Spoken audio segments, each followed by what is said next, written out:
വളാഞ്ചേരിയിൽ അന്താരാഷ്ട്ര യോഗാ ദിനാചരണം സംഘടിപ്പിച്ചു. വളാഞ്ചേരി നഗരസഭയും കേരള സർക്കാർ ആയുഷ് വകുപ്പും കുടുംബശ്രീയും സംയുക്തമായാണ് പരിപാടി സംഘടിപ്പിച്ചത്. വളാഞ്ചേരി നഗരസഭ ടൗൺ ഹാളിൽ വെച്ച് നടന്ന പരിപാടി നഗരസഭാ ചെയർമാൻ അഷ്റഫ് അമലത്തിങ്ങൽ ഉദ്ഘാടനം ചെയ്തു. ബന്ധപ്പെട്ടുകൊണ്ട് മനസ്സിനും ശരീരത്തിനും ആത്മാവിനും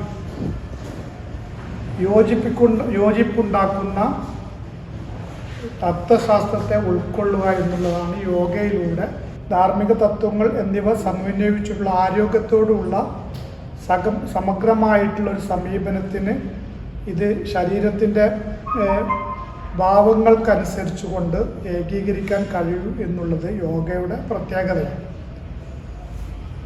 വ്യായാമമുറകൾ നമ്മൾ പല രീതിയിൽ നമ്മൾ ഇതുണ്ട്. പക്ഷെ മാനസികമായിട്ട് അതിൻ്റെ ഒരു എക്സസൈസ് എന്നുള്ള രീതിയിൽ തന്നെ വേണമെങ്കിൽ പറയും. ആരോഗ്യ സ്റ്റാൻഡിംഗ് കമ്മിറ്റി ചെയർമാൻ ഇബ്രാഹിം മാലാത്ത് അധ്യക്ഷത വഹിച്ചു. ഹോമിയോ വിഭാഗം മെഡിക്കൽ ഓഫീസർ ഡോക്ടർ മിഷേൽ സ്വാഗതം പറഞ്ഞ ചടങ്ങിൽ vice chairperson Ramla Muhammad, standing committee ചെയർമാൻമാരായ CM റിയാസ്, മുജീബ് വാലാസി, കൗൺസിലർമാരായ സിദ്ദീഖ് ഹാജി കളപ്പുലാൻ, താഹിറ ഇസ്മായിൽ, നൂർജഹാനൻ തുടങ്ങിയവർ സംസാരിച്ചു. തുടർന്ന് യോഗ ഇൻസ്ട്രക്ടർ മുരളിയുടെ നേതൃത്വത്തിൽ ജീവിതശൈലി രോഗങ്ങൾക്ക് യോഗാസ്പദമാക്കി ശരീരത്തിനും മനസ്സിനും നിത്യജീവിതത്തിൽ ചെയ്യേണ്ട 30ഓളം യോഗാസനങ്ങൾക്ക് പരിശീലനം നൽകി. കുടുംബശ്രീ പ്രവർത്തകർ, ആശാ വർക്കർമാർ, HMC മെമ്പർമാർ തുടങ്ങിയവർ പങ്കെടുത്തു. സിദ്ധ വിഭാഗം മെഡിക്കൽ ഓഫീസർ ഡോക്ടർ സുശാന്ത് നന്ദി പറഞ്ഞു.